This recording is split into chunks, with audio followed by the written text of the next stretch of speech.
On this episode of Ordinary to Extraordinary USA, we're wrapping up my time in Boise, Idaho.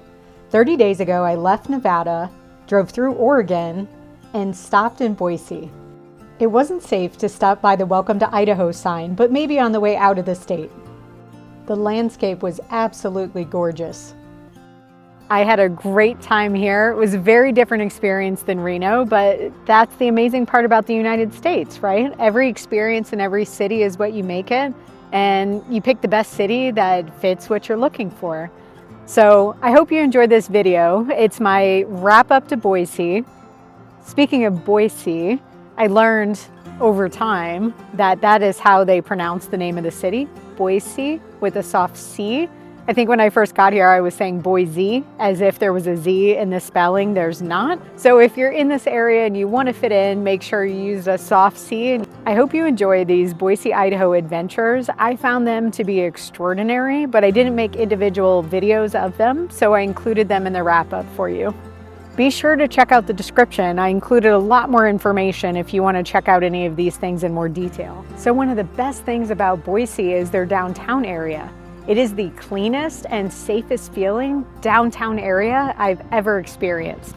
So if you're in the downtown Boise area, don't be afraid to explore. There are tons of restaurants, there's local shops, and there's lots of things to do near there. The first place I want to highlight is Idaho's Anne Frank Human Rights Memorial.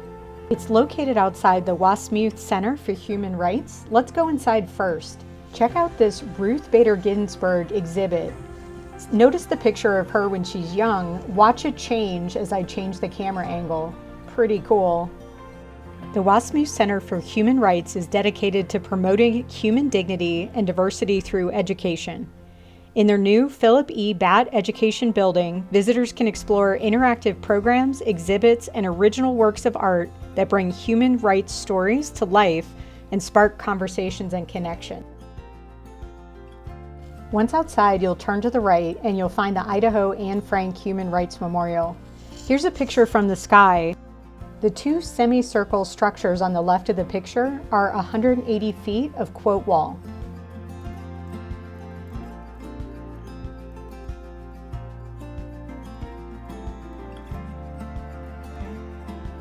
The quotes contain words of presidents, slaves, children, philosophers, poets, paupers, the famous and the unknown, all inscribed side by side. All of the quotes were very impactful. Here are a few that I captured. You might need to pause the video in order to have time to read them. In addition to the quotes, throughout the memorial grounds, there's audio of survivors sharing their story. After crossing a bike trail walking path, you will see the Anne Frank Memorial. It is a life-size bronze statue of Anne, meant to appear as if she were pulling back the imaginary curtain and gazing out the window from her family's attic hiding place. The statue was largely funded by the students of Idaho. I just finished touring the Anne Frank Human Rights Memorial, and it's all outdoor. It's free to the public. It's in Boise, Idaho, and it is so well done. It's the only memorial specifically dedicated to Anne Frank in the United States. And admittedly, it's very difficult not to get emotional as you read the quotes on the wall and you think about the history and how humans treat each other. But I also think we can't afford to pretend like it doesn't exist. I think we have to understand the history so that we can make decisions about how we want to go forward as humans. I love the quote behind me by Anne Frank, "Where there's hope, there's life." I wasn't able to see the James Castle House Museum. It was closed for renovations, but James Castle was born in 1899 and he was a deaf man and a self-taught artist. Many of his artworks are displayed in the museum.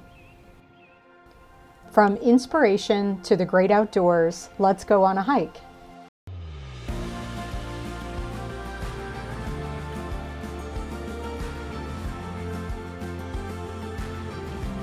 This is Camel's Back Park. It's another suburban park here in Boise, Idaho, and it's absolutely gorgeous. They have a huge playground for kids, bathroom facilities, but they also have this big steep uphill behind me, which is a great physical challenge, and the view once you get to the top of the plateau is spectacular. The other cool thing about this part, it connects to a huge set of trails, which are much less steep than this one I'm about to show you. Let's go check it out. You take a look at the people that are on the trail, you get some perspective on how wide and how big this is. Now, even though this is straight up the center, which is a great physical challenge if you're up for it, there is also a path to the right and a path to the left. Both of these are less steep and they have some switchbacks, so you can still get to the top without the same physical requirements of going straight up this loose gravel middle. This is the view of the Boise skyline from the trail on the right. As you crest the top of the trail, you're going to see a set of stairs on your left. If I keep going to the right, it'll connect to those other trails that I was mentioning earlier. But in this case, I'm going to take the staircase to the left because I want to get to the top and show you the view. There's where we're headed.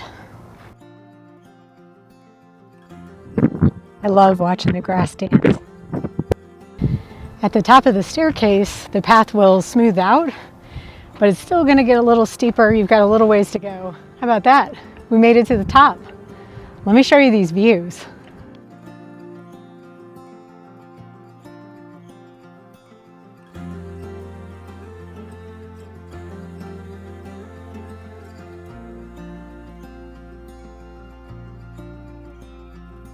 Start seeing the trails that I had mentioned earlier. It's several miles worth of trails. One trail connects to another. You can really get a lot of great exercise. This is the trail from the other direction of that giant center section I showed you at Camel's Back Park. So this is the other side, easy way to get up compared to the one that I showed you with the staircase. So two options, or go all in and do the center section and go straight up the middle.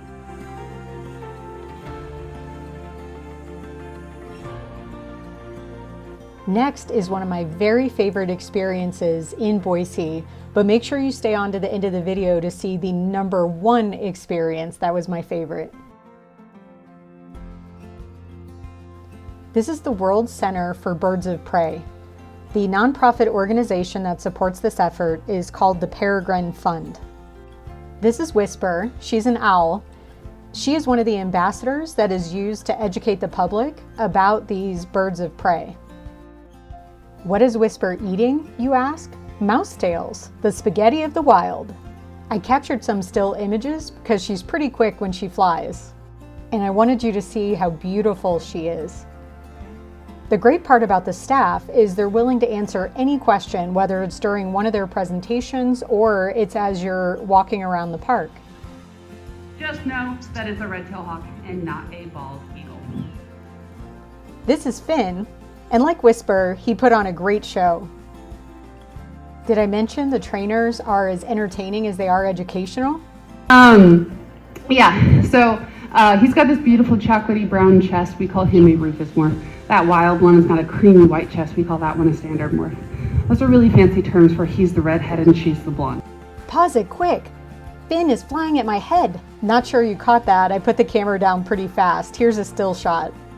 In addition to their success of removing the peregrine falcon from the U.S. endangered species list, the Peregrine Fund is also managing California condor recovery efforts in the American West.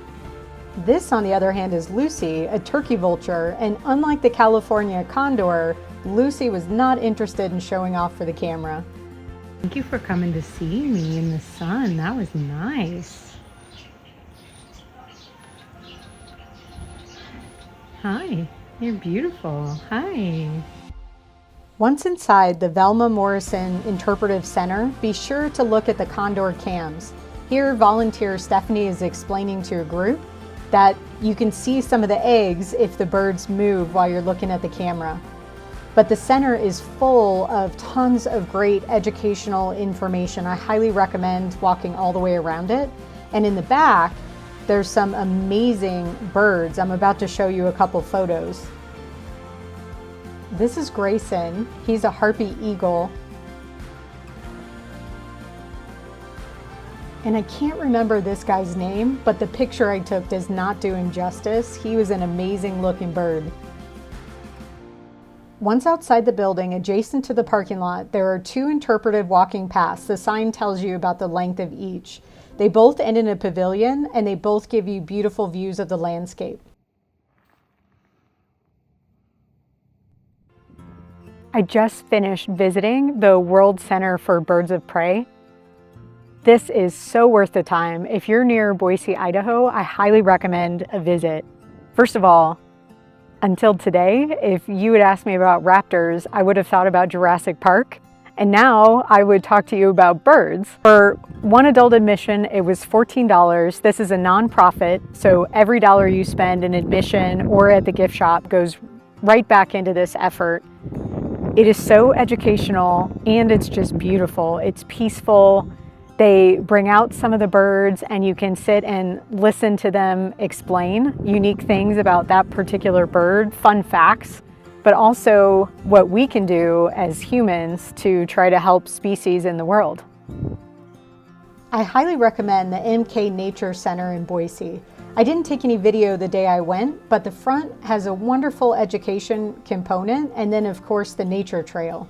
Now it's time for Jump. I wish I had gone and explored this earlier on in my time in Boise.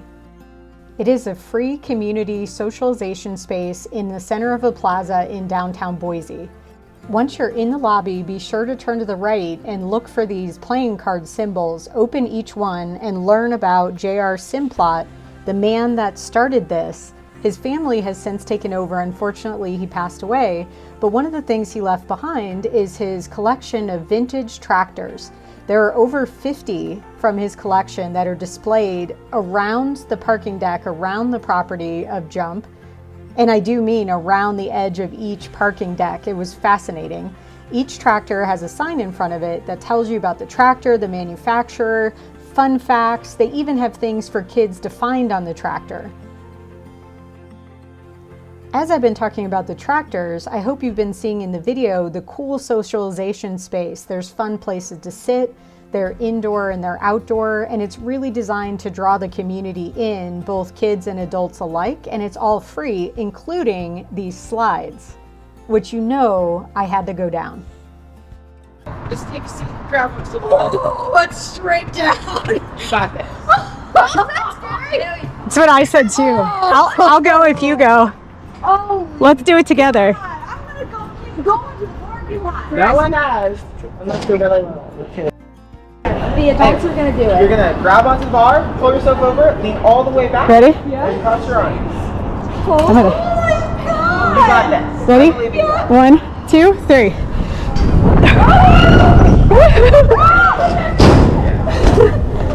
Nice job. Yeah. He's free to go. Yeah. Quick high five and back up for another go. 1, 2, 3.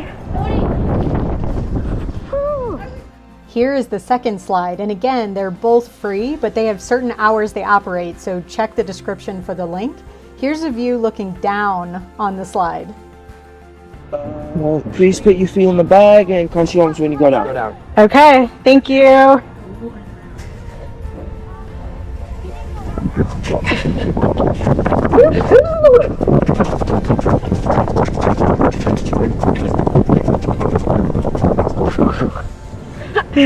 Super fun. Thank you.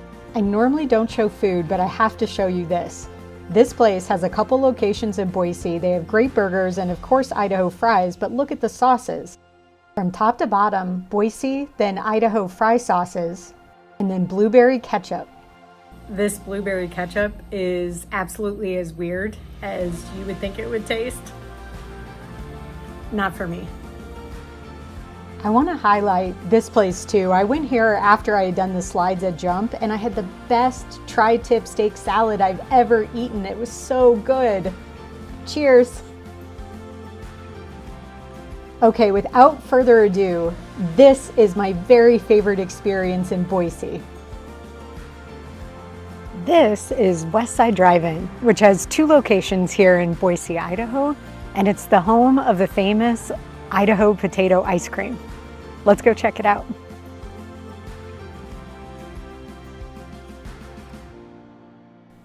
This location has a drive-through on either side, and in the center, there is covered outdoor seating for patrons.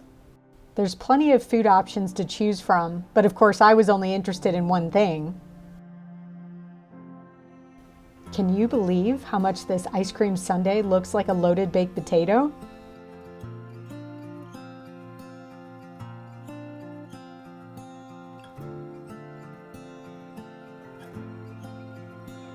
Today I'm at Westside Drive-In having a birthday treat. Although it looks like a loaded baked potato, it is 100% ice cream and sugary ingredients to represent what would be on a loaded baked potato. So the potato is made out of ice cream.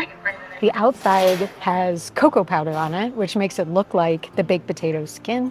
And then the whipped cream represents the sour cream. Pretty amazing. I'll include a link in the description to tell you more about the history of this confectionery delight.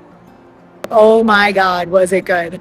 It was the best ice cream sundae that I have ever had. And it was so cool because I'm in Boise, Idaho, and it was shaped like an Idaho potato. So I'm driving out of Boise tomorrow and I'm on my way to Idaho Falls, so the other side of Idaho. I'm very excited. There's lots of great things to see on the east side of Idaho. And then on to Grand Tetons National Park in Wyoming for camping. So when I'm at Grand Tetons, I'm going to be in 2 different campsites. I have a couple days at Jenny Lake, and then I have a couple days at Coulter Bay. So Jenny Lake is tent camping, and Coulter Bay I'll be in a cabin. They're both at Grand Tetons National Park, and I think they're going to be 2 very different experiences, so I'm excited to bring them to you. I'm not sure how the reception will be, so we'll see how timely I can post some videos, but I promise I will be capturing content. I'm expecting it to be spectacular. I hope you enjoyed this video, and if you did, please click the like button. Don't forget to subscribe. You don't want to miss out on where I find extraordinary next. I'll see you next time. Remember, extraordinary is closer than you think.